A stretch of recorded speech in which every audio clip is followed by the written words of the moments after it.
All right, on week 2 with Todd Bonura of Maniacal Arms, we're talking maniacal builds for the backcountry. Hey, I'm KJ, dedicated lifelong hunter here.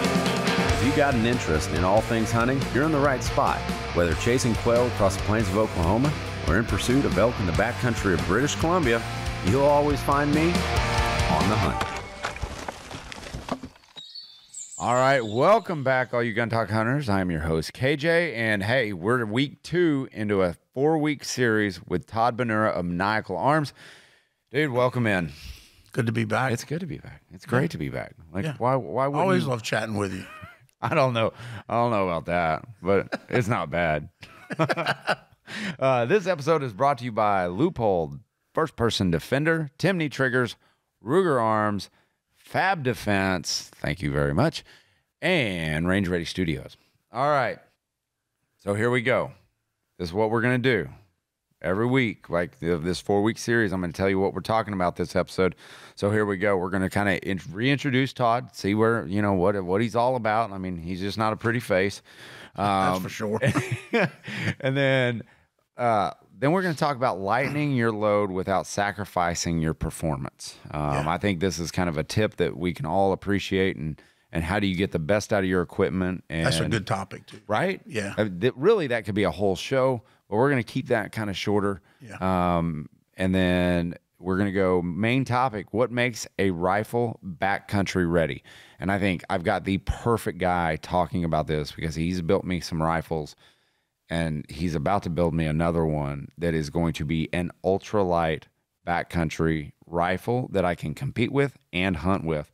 And then our listener question of the week, we're gonna backtrack, and if you guys have anything to add, we're gonna bring those up. But this week's question, it's gonna be good. And then I don't know why I forgot to do it last week, but I forgot. But I'm gonna get Todd's final take. What's been eating at him, what he's been thinking about, what he's been working on, and then that's gonna be the show. So that's what we're working on today. So let's jump right into it.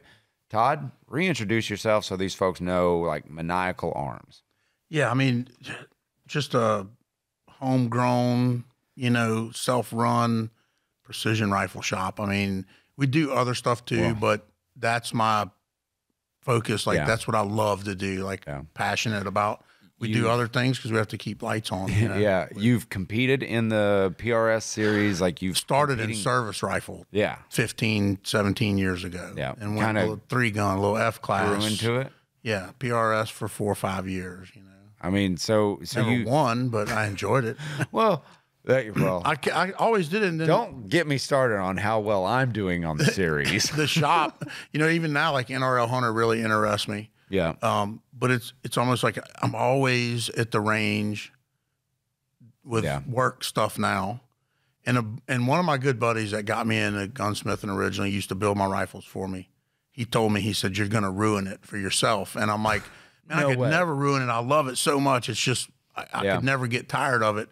And that's the same thing. And he was kind of right to an extent.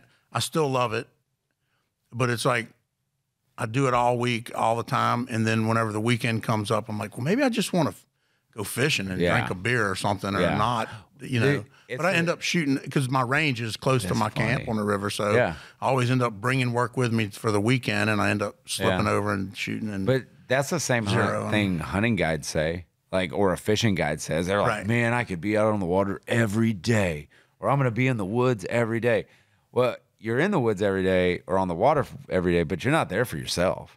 Right. Like, you're there for other people. You're packing out other people's animals, and like, even, we have an F-class range pretty close mid-range, and it's Rosa. Yeah. And as much as I like to go lay prone and shoot my rifle, it's like, I always look forward to like a customer going, "Oh, well, I'd like to go do that." And I'm like, "Oh, well, I'll go with you." Because then that makes me go, makes me a little more. Well, we shot a match together. Yeah, absolutely. I mean, and so like accuracy is 100% what Maniacal is about. Yep. But Cerakote, I mean, you do everything that it has to do with guns, like whether it's getting an old gun up and running again. Yeah, and, right. Accurizing factory rifles. I mean, we do it all. Yeah. I've got. Speaking of accurizing, I'm going off on a side quest. Just join me. Just pack your bags, jump in, and just hang on. So I have a rifle. It's a Sig Cross, and it's deer accurate, but I don't feel like I'm getting the most like performance that I could out of it. Like, how do you go about like accurizing something like that? If I was to bring it into you and go, man, it doesn't shoot exactly how I want. Yeah, I mean, there's a kind of a checklist that we go down. You know, there's a lot of factors that play into that. You know, firing pin protrusion, just simple little things. Yeah. You know, there's a lot to it that makes them accurate or not. Protrusion just being one of the things that popped into my head. I mean, you know, the barrel free floated, the action, the lugs being lapped. There's so many things that can be done to kind of check over to make sure that it's in the position. Look, I like Sig, no knock on them for sure, but that's kind of common from what I understand recently, because you're not the first person to really bring. Yeah.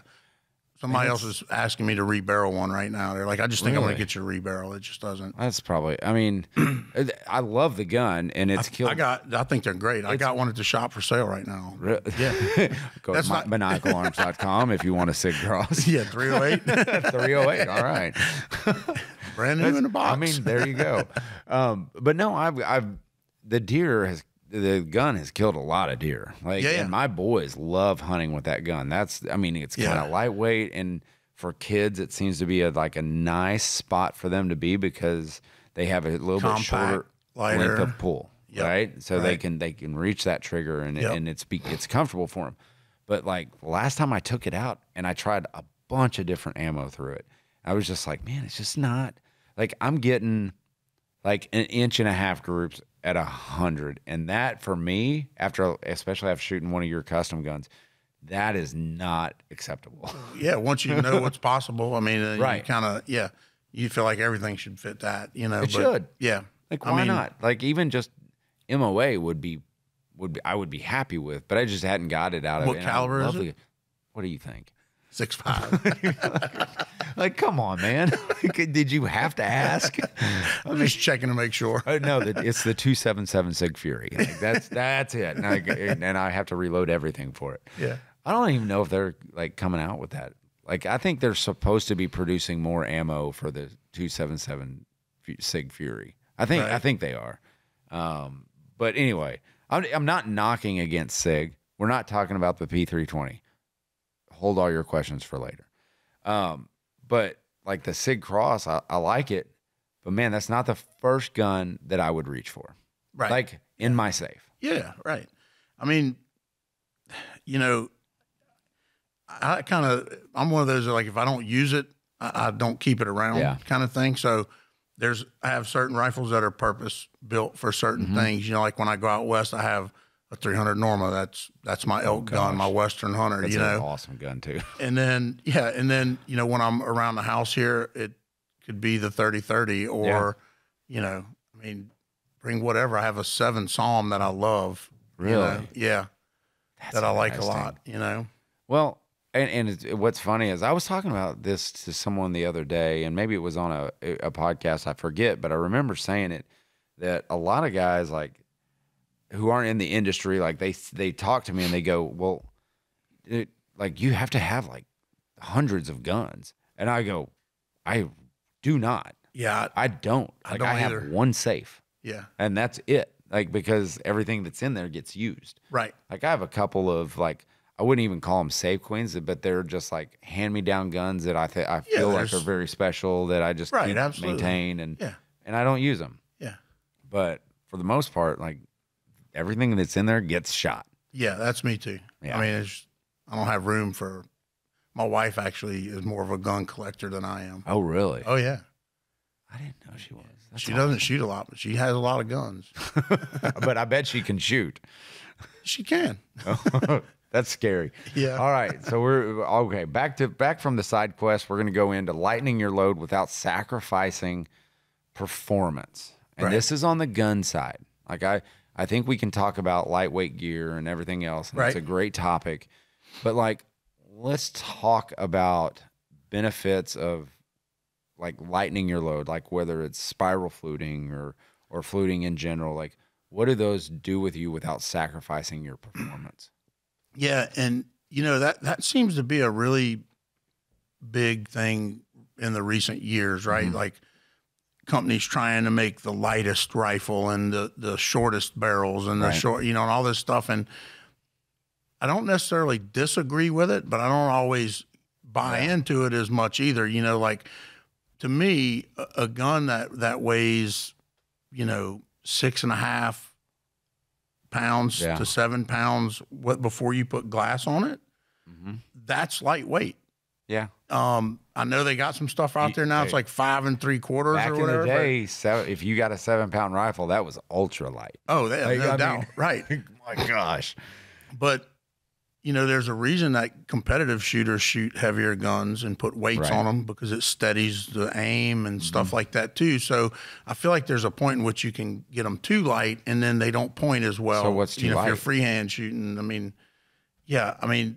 and then you'll see guys that'll build an ultralight rifle and then put a 2.5 pound scope on it, and they're like, "Oh, well, that's why I wanted the rifle light, because I want a lot of glass." Yeah. And then I kind of balance out, and I'm like, "Well, kind of, but then it's not light anymore." Well, so what is your too light? What is Todd Bonura's too light gun and let's just take it like this, because it's got to be caliber specific, right? Because like if I said, what's your too light for a 300 Win Mag, it might be different than your, 6mm. Yeah. Yeah. And guys say that too. Like if it's a heavier recoiling gun, it needs to have more weight to it. Right. But we can always negate that with a brake. Yeah. If that's we, true. My 300 Norma improved is, with glass, is about a 8 3/4 pound. With glass. Right at 9 pound. Good gosh. Rifle. Yeah. But it has a muzzle brake on it so that, so it doesn't whack me. So what makes these are the questions that I feel like when you're listening, you're like, well, I think barrel contour would be a better place to sacrifice on weight than length of barrel. Okay. Right. Like a lot of times I think now, especially because of suppressors, everybody's trying to shorten barrels up to add a suppressor to them. And I have some feelings about that, because I feel like you're kind of. How do you feel about that? Well, you're kind of robbing a little bit of your speed, which can actually make that cartridge what it is too, right? Right. And then also, I feel like guys that are like, especially guys hunting whitetail or whatever in the South or in general, they're hunting from stands, box stands, whatever it might be, right? Right. So when we go to the stand, we don't only pack a rifle. We have a backpack. We have, some other stuff with us, maybe a trigger stick or whatever. So when we get in and we set everything up, we pull a bag out and put it in the window of the box. And so why can't we screw a suppressor on at that same time? It could be in the bag as well. Yeah. And it's not this, because that's what guys always tell me. Well, it's like having a fishing pole when I'm going through the woods. And I'm like, right. Well, just put it on. I mean, it takes a few seconds to screw it on. Get a thread protector put on there and just right before. Right. I mean, that's possible too. Yeah. And then because in me, when I'm in a box stand, my gun's already sticking out the window. I'm not trying to maneuver it when something comes out. But the thing about that too is that I understand that other people's opinions vary from mine. Oh yeah. So I'm not telling anybody that it has to be this way. It has to have a 26-inch barrel on it. Right. And I don't, obviously that's a long barrel. Oh yeah. Most of my Western guns are going to have 24s on them because. So is that kind of standard for you? If I have a rifle that I'm considering a long range killer, right? Yeah. For something I'm hunting around the house with, I mean, like my hog gun around here is a 16-inch 308. So, I mean. Yeah. So you're not.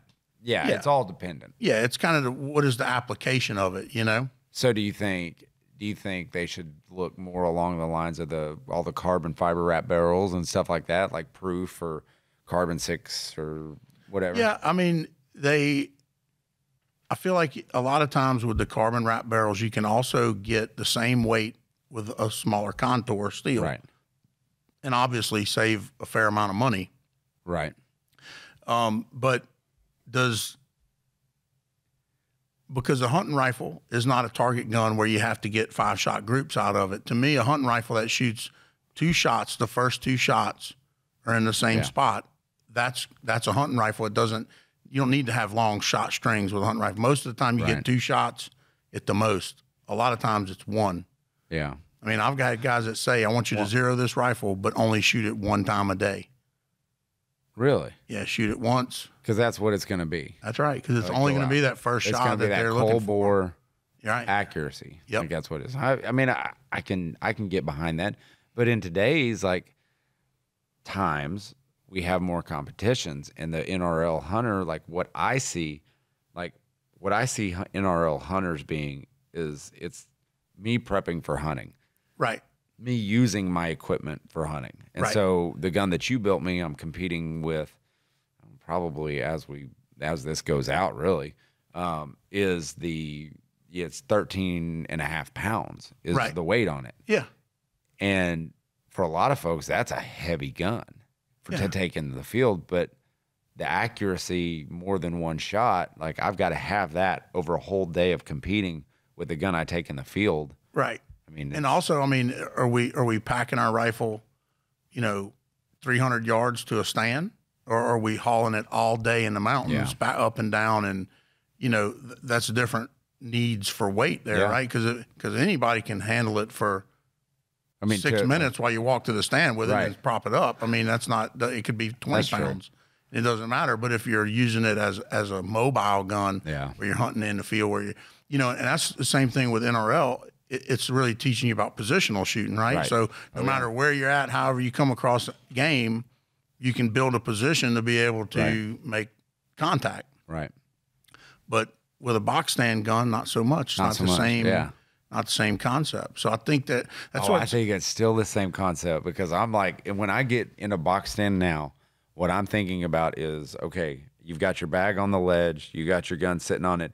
All right, now how am I supporting that back? Right. Am I using a tripod rear? Yep. I love a single trigger stick, just one.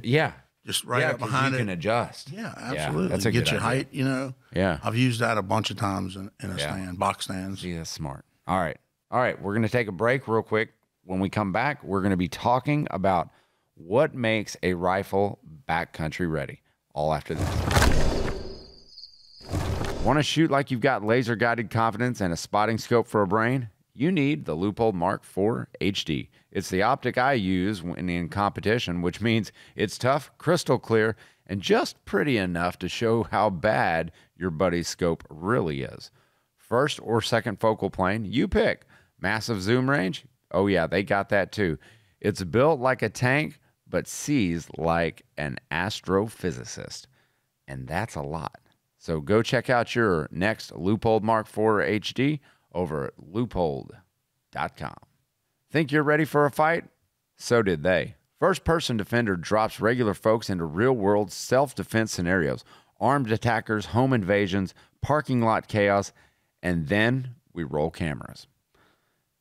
Now, in Season 14, we've been doing this longer than most gym memberships last. You'll get adrenaline, bad decisions, big lessons, and maybe a laugh or two. Watch for the entertainment. Stay for the oh crap, I need to train moments. Subscribe now on YouTube. Just search First Person Defender. Your brain will thank you later. Feel like your trigger's holding you back more than your ex? Fix that with the Timney Alpha competition trigger for the Ruger RXM. It's got a crisp 3-pound pull, no adjustments, no drama, just pure, smooth performance. It installs easier than IKEA furniture and comes fully hand-assembled, tested, and calibrated by real humans, not robots or over-caffeinated raccoons. Made in the USA and backed by a legendary lifetime warranty, yes, it will make you more accurate. The rest is on you. Psst. Hey, have you heard who loves guns, gears, and discounts that feel slightly illegal? Your pals at Gun Talk Hunt just dropped some serious coupon code for some good heat at Brownells. Okay, are you ready for this? Seriously, are you ready?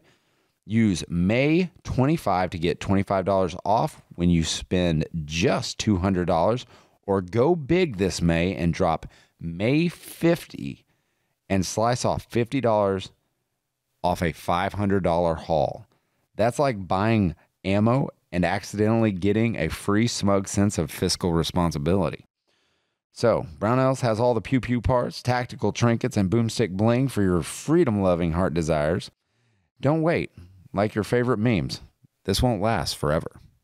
Looking for a rifle that's short, sharp, and way more precise than you on your best day? Meet the Ruger American Gen 2 Scout, the Gun Talk Edition. This thing's compact powerhouse, dressed in Cryptek Obscura Nox camo with a smoked bronze Cerakote finish, like Tactical Fashion Week, but with more recoil. Chambered in 5.56 NATO or 308, it's got a threaded barrel, installed high comb, and the kind of accuracy that forgives your bad decisions. At least the ballistic ones. You can find it at guntalkscout.com. All right, we're back with Todd Bonura of Maniacal Arms, and we've kind of hit on lightening your load without sacrificing some of that performance on a rifle. Right. And now, what makes a backcountry or a rifle backcountry ready? What are we talking? Dependability, obviously, because it's not somewhere where you're going to be able to have another gun close by. I mean, you may have one at camp. I never go out west without 2 rifles. Dude, If you drop something, did not even cross my mind. Yeah. And I'll tell you a prime example. And I did take 2 rifles for this hunt, but it was an antelope hunt out west. And it was the same thing, man. I lost complete confidence in my gun because I had missed a couple. Oh my gosh, dude. I've told this story many times. Like, I missed. God, people are going to be like, what the heck were you doing? I was in my head. Like, I was hunting with a 308, and then I brought my 22 250, what I nicknamed the longbow. Mm-hmm. That's what I nicknamed that gun. Yeah. That's my longbow. I brought that along as a backup, and the first morning I missed an antelope, 100 yards, steep angle shot. I got in my head like, okay, I've got to aim here. It's 100 yards. Dude, just put the crosshairs on it and press the trigger. But 17 shots later, I finally connected with an antelope 3 days later. Like, 17 shots. 17 shots. Not at that one. Heard that story. No. Yeah, I know, right? No, but I got in my head, and then I was taking stupid shots. Like, I had taken a shot at like 350 yards, and that I probably shouldn't have taken, and then I missed that one, and I got in my head, and I fire off a quick round here and there.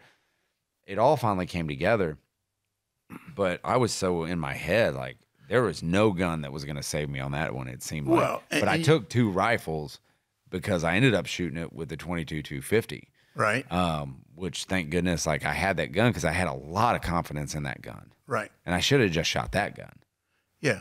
I mean, but, you know, side hill, downhill, uphill, all those things start changing the way we shoulder the gun and get in the gun. Yeah. And, you know, and then, like you said, you start missing, then you start rushing things because you think you took too much time, as you snatch the trigger. And there's just so many things that can go awry on those situations. But it's funny because when you talk about, like, backcountry rifle ready, like, the gun was a 308. It was a Smith & Wesson, like, AR-10. And I had decked it out. The gun weighed like 19 pounds. Like, it was so heavy. And I'm sitting there. That's probably why you missed. You were wore out from packing it. Yeah. Mentally and physically. Yeah, right. Like, dude, I was done with that trip. But that was like that was my first introduction. I think it was 18 to 20 years ago on my first, like, what I would consider a Western hunt. Right. And at that point, I was like, man, I want something that's rock solid. Little did I know I'd be carting that 19-pound AR-10 308 all over the country. And I was like, this sucks. Like, this is just horrible. Yeah. And, you know, when I kind of got back to, like, when I was younger, I shot bow hunted and rifle hunted here in Louisiana, Mississippi.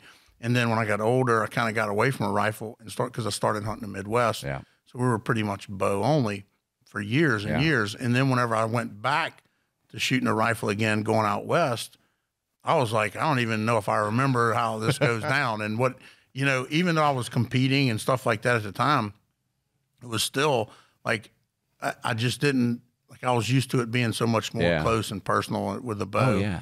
I do love that too. But I still love that, man. Yeah, I've got a Matthews back here that I'm like itching because like this year is my Iowa draw.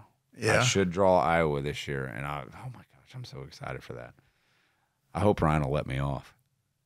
He probably will. I don't know. I'm going up to Canada too.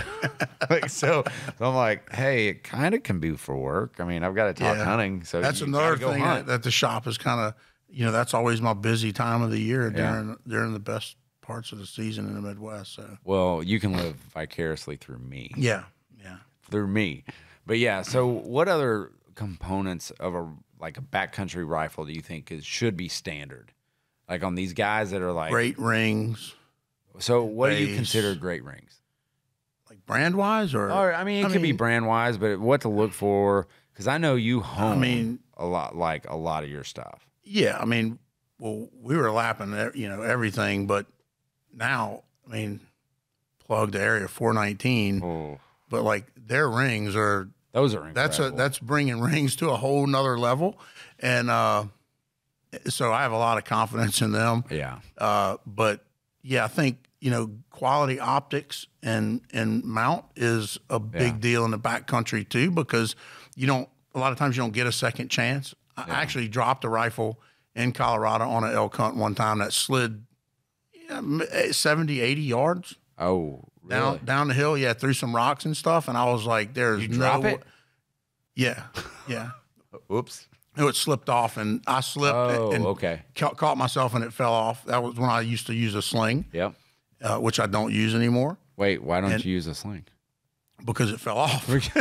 That's fair. Now I have a scabbard on my backpack that I keep a rifle in, and I can draw from it or put it back in on the fly. But I dropped it. It slid down, and I thought, there's no way that this is gonna still be zeroed.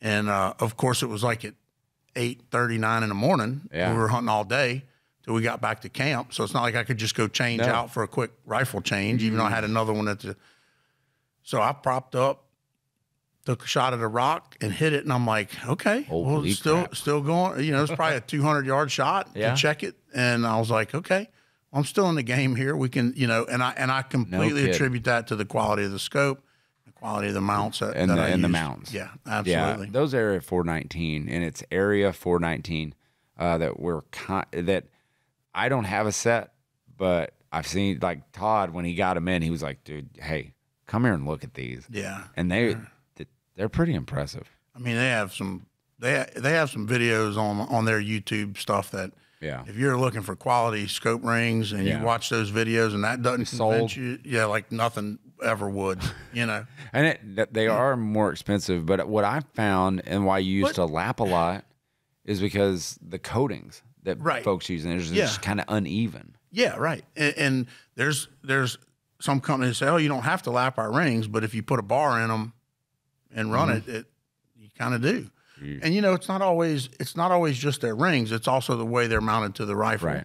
And are those, if you're using like tally lightweight, are the screws on the top of your action exactly straight in line like they're supposed to be? If one's a little bit off, then that kind of takes stuff out of alignment. So that bar puts it back in alignment for you. Oh, that's interesting. So, and we used to think that when we were kids and we'd jump in a truck. Like I can remember, hunting with older friends, dads and stuff, and they would be like, don't you bump my scope. Oh, yeah. And now I'm like, now I don't throw it in. Yeah. Like it just doesn't, it's not that, but I think it's because of the way that we're mounting stuff now and the quality of the rings and stuff are better. Man, that's funny that you used to, like, to look back on how we used to treat our guns with such delicate care. Right. That it was like, that it was going to be knocked off if you bumped it with your knee getting in the truck. And I'm like, if that's the case, there's probably a little bit more going on there than, and I understand the point at which Uncle and them were coming from, right? They're like, oh, be careful because we need that to perform when it's time. I get that too. But still, it should be able to hold up a little more than that. What does it do when it recoils, Yeah.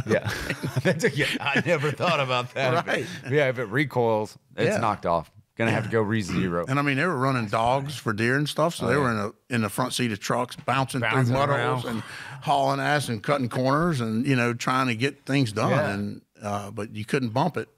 If you bumped it and they missed, then it was bad. Then it was your fault. Oh yeah, you knocked it off, and it's time to get that belt. One of those kids jumped in the seat of that truck and it moved. Yeah, they bumped my scope. Dang it. You carry out the your gun into the stand like with white gloves. Yeah, right. And place it down and do that. No, it should be so much more utility than that. Yeah. It should be built in a way that can take the what you want to dish out to it. Yeah. That's true. All right. Hey, all right. We're on to our listener question. We're going to jump into that right now. Last week's question was, what's your nastiest hunting story that made you think, never going to do this again, or why am I doing this? This week, hey, chime in, kj@guntalk.com. You'll either get on the show or something. Heck, if it's good enough, I may even send you something. So just a heads up. Nice. All right, this week, here's your question. If you could build one do-it-all rifle, what would it look like? Or do you already have it in your safe?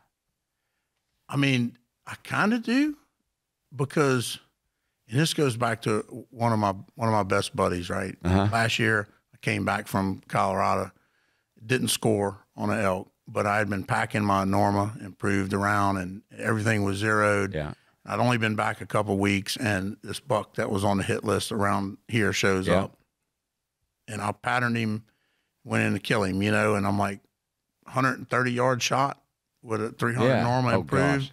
And he had beef jerky that afternoon. And I said, I don't know. I told my buddy, I said, maybe it's a little overkill. And his answer was, nothing can be too much, too dead. Can't be too dead, Todd. And I'm like, you're right. Because he hunts with a 300 ROM here. Yeah. Oh, really? Yeah. Why? But we shoot lighter bullets. They're flatter, faster. Yeah. And we do have a few places where we can, a little bit further to shoot than what a lot of guys will have in Louisiana. Oh my gosh, but that's hilarious. Yeah, I think it would be that. Can't be too dead. Yeah, it can't be, right? Yeah, that's true. But I think it could be, obviously if you wanted it for everything, it would have to be a little overbore for the lighter things, right? Because you can't go undersized and go up. So you need to go up to come down. So it would be a little bit high, heavier caliber, heavier cartridge. I immediately go to 300 Win Mag. That's what mine would probably look like. Yeah, absolutely. Because I think it could get everything done here on North America, that it kind of can do everything. Yeah, it can, because you got so much range in projectile weight too, right? You can go to a 230 or 245, or you can go down we run some 308s for the kids around here that are 20-inch 308s with 124s in them. Oh, yeah. But they're moving at 3,300 feet per second, because that's crazy. Because it, the recoil's less for the kid, but it still shoots flat, and they're probably suppressed. Yeah, I mean, it makes sense. All right, so that's your question. Your assignment is, what would your do-all rifle look like? What caliber? What optic are you slapping on it?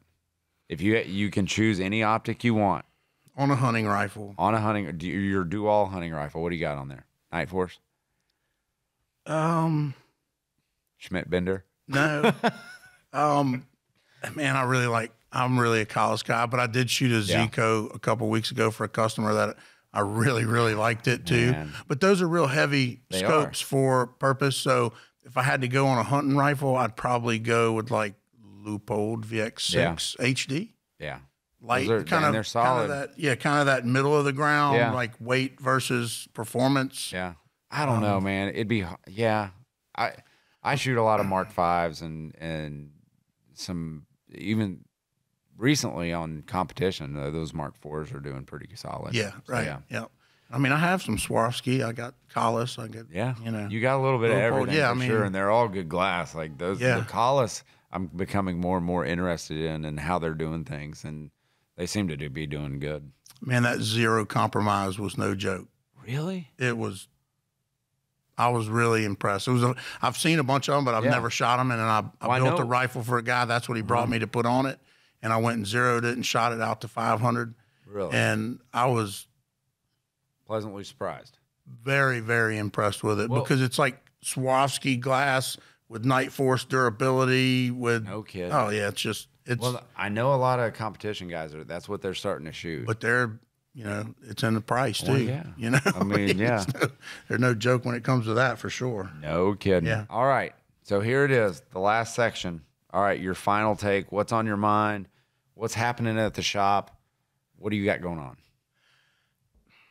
It can be anything. Yeah, I mean, we got, this is the time of year where it's slow, but we do have a bunch of builds. So we're getting some parts in right now for some different stuff. I'm waiting on an action. We're fixing to build the first 7 backcountry because I want to do some testing on it because I feel like we're going to get asked for it this year coming up because of the short barrel part. Just keep on doing the same thing, just try to build the best that we can put out. The best is most accurate. Yeah, right. That's my thought is just keep trying just as keep hard as I plugging can. away. Yeah, just keep trying as hard as I can. It's interesting you bring up the 7 backcountry because I think a lot of guys are going to start looking for that because they're going to hear backcountry because we talked a little bit about backcountry builds. And, man, when you're talking about getting the speeds that they are out of a shorter barrel.